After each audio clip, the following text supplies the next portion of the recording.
mengerjakan tugas linear regression yang pertama. Yang pertama kita bisa kita plot dulu semuanya sampai bawah. Kalau kita pilih insert, kita pilih charge, kita pilih yang paling atas. Nah ini kita klik kanan, kita pilih add trend line paling bawah. Kita paling display equation sama yang display R square, itu kita klik semuanya, dua-duanya, kita close.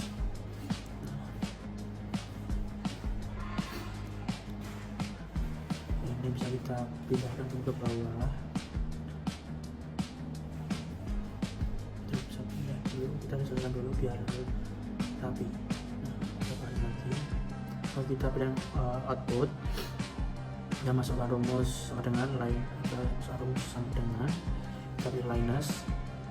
Nah jika sudah, langsung pilih yang ini, blok yang 76 di bawah, jadi kita blok semua, langsung titik 2, kita pilih ini, langsung blok sampai bawah, kita tekan, kita enter.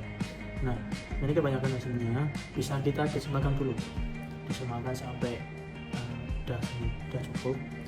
Lalu kita masuk ke coefficient of slope, bisa ketik 5,2503.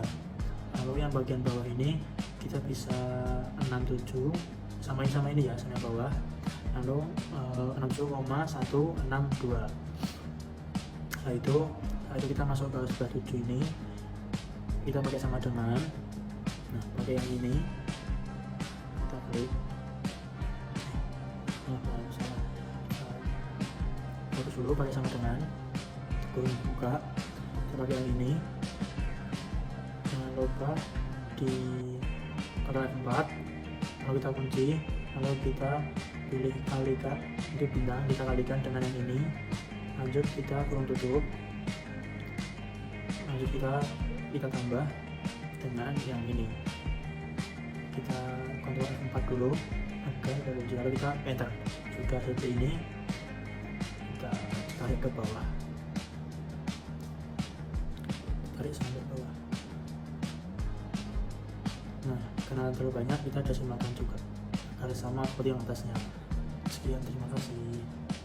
Ya, di sini saya akan melanjutkan tugas dari Business Analytics yang itu di bagian linear regression yang hipotesis dan testing.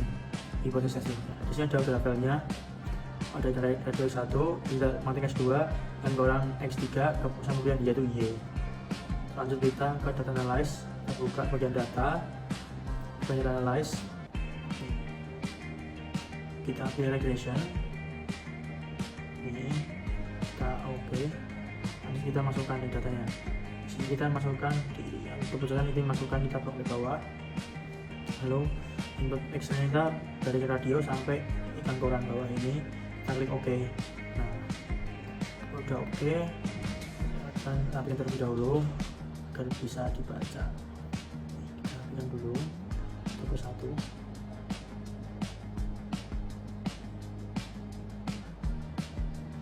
Nah seperti ini, saya akan kasih warna agak berbeda agar lebih jelas ya. Nih, warna kuning lagi.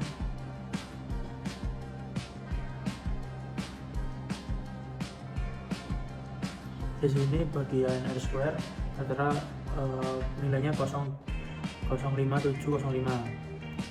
Nah berarti variabel keputusan pemilihan ini dipengaruhi oleh variabel bebas dari nilai ini, yang biasanya 0,475% ini dipengaruhi oleh variabel lain.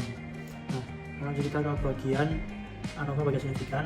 Kita datanya 0,046, ini itu berarti nilainya itu jauh lebih kecil daripada 0,5.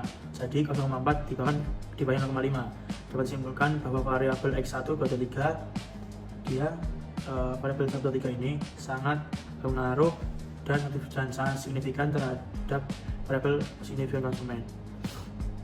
Dan confidence ini kita variabel 1 ini radio 0,19 ini dan B-nya 0,64 1 di sini.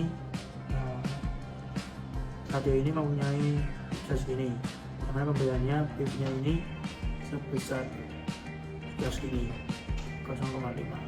Yang kesimpulan bahwa variabel X1 memiliki pengaruh yang positif tetapi tidak signifikan terhadap keputusan pembelian konsumen. Lalu yang variabel X2 nilai konversinya 26,87 dan P-nya 0,0076%. Dan ini P-nya lebih kecil daripada 0,5. Dapat disimpulkan bahwa memiliki pengaruh positif tetapi juga signifikan terhadap keputusan konsumen. Lalu variabel 3 konversinya 1,599 dan P-nya 0,63. P-nya lebih besar daripada 0,5. Nah, di sini dapat disimpulkan bahwa X3 pengaruhnya positif dan tidak signifikan terhadap keputusan pembelian konsumen. Di sini saya akan ke selanjutnya kita akan ke SPSS dulu. Kita copy dulu ini ya. Kita copy dulu semuanya ke dalam SPSS. Kita Ctrl C, lalu ke SPSS. Kita ada data view. Kita paste, Ctrl V. Nah, ini. Kita ke bagian variabel view. Nah, variabel ini katanya kita ganti nama data jadi variabel, ganti jadi X1, X2. Ini banyak agak dari S3. Ini kita ganti Y. Lalu kita ganti ini, ganti scale. Ini kita ganti kecuali yang Y. Y nggak usah kita ganti. Yang ini kita di scale semua kecuali yang Y ya. Setelah sudah seperti ini, kita lanjut ke analyze. Ini analyze dulu. Ini kita pilih yang regulation. Ini kita pilih yang linear. Sini kita independennya nih kita isi, dimasukin dengan option atau Y. Option B atau Y kita masukin di independen ini. Lalu independennya kita masukin sisanya, yaitu ada X1, X2 dan X3. Kita masukin semua. Nah, X1, X2, X3 kita masukin. Lalu kita statistik, kita pilih yang ini culinary. Kita lalu continue, lalu plot sini kita yang Y kita isi SRE SID ini bagian Y, sedangkan yang ada XX, yang X kita pilih yang ini ZPRED. Kita centang histogram, kita centang sama normal ini kita centang semua. Kita continue di save ini. Nah, kita klik save, kita centang bagian ini unstandardized. Kita centang dulu, kita continue. Lalu kita oke. Nah, sudah seperti ini. Seperti ini. Nah, sini di histogram ini bisa lihat di sini karena ini kan garisnya menjulang tinggi di gunung, ganti ini, dan seperti dapat dilihat bahwa data ini terdistribusikan secara normal. Lalu di bagian ini yang normal pivot ini, titiknya ini kan tersebar di atas garis, tersebar semua ya, dari atas sampai bawah, menunjukkan bahwa datanya distribusikan dengan normal. Lalu kita ke bagian ini, kita di sebentar, kita ambil data lagi, kita klik yes, dulu, lalu kita nambah data lagi. Lalu ini ke bagian ini, kita blok ini, satu ini kita blok semua, kita sampai bawah kita blok semua. Lalu kita bagian analyze, kita pilih yang non parametric test, pilih yang ini aplikasi dialog, kita pilih satu sekali. Nah, yang desain ini kita pindah ke sini sebelah kanan, lalu kita oke, kita oke seperti ini. Lanjut yang bagian convenience sense, hasilnya FIV ini tidak boleh lebih 10 ini. Kemudian yang sampingnya culinary tolerance ini tidak boleh lebih dari 0,1, berarti data tersebut aman, tersalib berkorelasi. kemudian data tersebut akan masuk dalam kategori multikolonialitas. Kemudian yang bagian pilihnya itu variabel ANOVA ini variabelnya keputusan boolean itu lebih kecil dari 2,5, bahwa S1, S2, dan 3 itu berpengaruh terhadap variabel Y. Jadi sini saya akan menjadikan kebiasaan analitis yang ketiga itu dengan data logistik regression binary. Langsung aja, ini ada datanya guys ya. Ini datanya, ini umur, ini subscribe 30.030, kita copy dulu semuanya, kita blok sampai bawah. Nah, kita C dulu, kita masukkan ke SPSS. Nah, ke SPSS, kita Ctrl V, kita paste. Nah, kita masuk semua datanya guys. Ini sudah masuk, langsung pilih variable view. Di sini udah ke variable view, kita rubah dulu namanya menjadi X sama subscribe. Nah, kita suruh X, kalau kita pilih subscribe.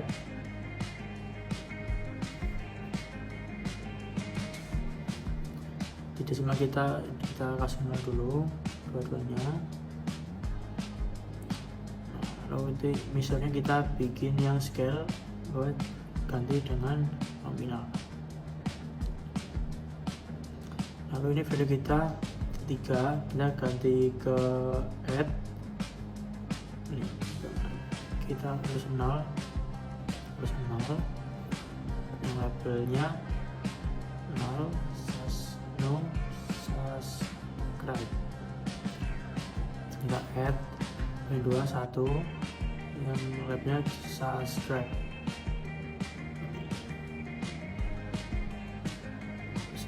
Ini langsung ke bagian data view, kita ke data view dulu.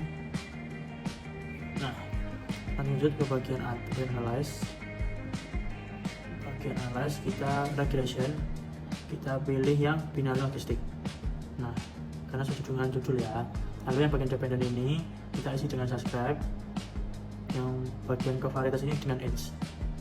Setelah itu kita save, kita centang bagian ke probabilities dan group membership. Ini kita centang semuanya. Lalu kita bagian option, kita continue dulu. Bagian option kita bisa centang semuanya. Di bagian semuanya kita centang kecuali yang bawah ini. Lalu kita continue aja. Nah, lalu kita klik OK. Nanti ini udah muncul ya guys, kita udah muncul. Nah, jika dependent dengan subscribe itu 0, jika subscribe 1. Nah, lalu bagian datanya ini sudah masuk semua, 41 sudah masuk semua, 41 sudah masuk semua, missing case nya 0 karena data masuk semua. Jadi jika data masuk semua maka missing case nya 0. Maka dari itu jika jika missing case ini 0 berarti semua data sudah masuk ke dalam sini. Lalu kita ini udah semua, kita pilih yang blok 0 beginning block ini, kita buka dulu, kita bagian bawah, kita tulis 45, kita bandingkan dengan satu metode enter. Nah, di sini kita tuliskan 38 dan 39, berarti ini turun dari 45 ke 43 itu dapat disimpulkan bahwa datanya itu semakin baik dan dengan presisi. Lalu bagian ke omnibus test of model, nah itu kita signya itu tulisnya 009, itu pecahan dari 0,005, dan maka variabel itu mempengaruhi signifikan terhadap keputusan subscribe dan tidak subscribe. Lanjut kita ke model summary. Model summary itu ada di angka 0,228. Ini dapat dikatakan bahwa variabel X dan Y itu mempengaruhi variabel sebesar ini 0,28. Lalu ke bagian Holmesler and Lemsau test. Di sini itu nilainya 0,82, lebih besar dari 0,05, maka dapat dikatakan variabel X dapat sesuai dengan model datanya. Lanjut ke bagian classification table ini, saya langsung ke sini. Dengan tabel ini presentasinya itu 78 prestasinya. Nah berarti angka dari keketatan di sini itu sebesar 78%. Ke bagian variabel in the equation, sini datanya itu S nya itu 0,19 sama 0,05 lebih besar daripada yang 0,9 lebih kecil dan lebih besar, yang bawah atas lebih besar, yang bawah lebih kecil. Jadi semakin tua usianya semakin sangat mudah untuk mensubscribe. Begitu, sekian dan terima kasih untuk video di sini. Lanjut akan mengajarkan tugas business analytics yang keempat, yaitu machine learning shaft.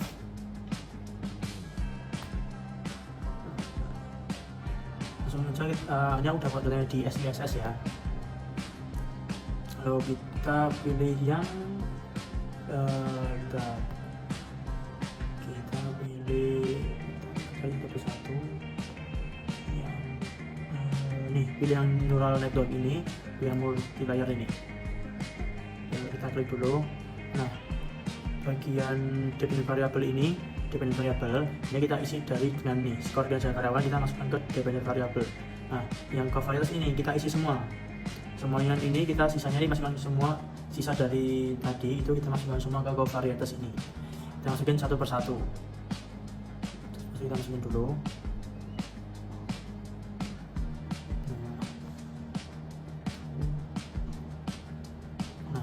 Jika sudah setuju semua, kita ke bagian ini output ini, kita klik, kita buka, kita centang yang independent variable ini, kita centang. Ini fungsinya untuk mengetahui variabel yang paling penting terhadap performa karyawan. Kita centang aja, save. Ini kalau kita klik dulu, kita centang bagian save predicted value or category for each dependent variable. Kita centang dulu, kita centang, langsung kita OK. Nah, udah kita OK, tunggu. Nah, kita muncul data-data yang terlampir ini. Kita bagian cache processing summary ini. Bentar, di situ terlampir data, total data 115 itu dari sampel tadi 70 ke sini 30, yang value 100, yang exclude-nya 15, totalnya 115 ini. Nah, lanjut ke bagian network information. Kita ada number of unit ini, ada satu, number of unit ini itu ada 8. Lanjut ke bagian output layer, ada number of unitnya ada 10. Lalu ke bagian model summary. Nah di sini totalnya seperti ini. Lalu di sini nilai datanya masih besar sekali. Maka dapat dikatakan di sini belum akurat. Itu masih besar karena datanya belum akurat. Lalu bagian independent variable importance ini, di sini itu paling pengaruh itu bagian intelligence quotient ini sangat mempengaruhi karena persentasenya ada 100%. Jadi yang paling tinggi. Lanjut, kemudian lebih besar daripada lanjut di bagian intelligence quotient ini sangat mempengaruhi. Lalu pengalaman kerja, optimistic personality, predicted ini, untuk disusul yang lainnya gitu. Kita ke bagian normalis important ini, kita pilihkan nih. Yang paling tidak pengaruh itu gender, dan yang paling pengaruh adalah IQ. Dan itu saja pesan dari machine learning kali ini. Terima kasih.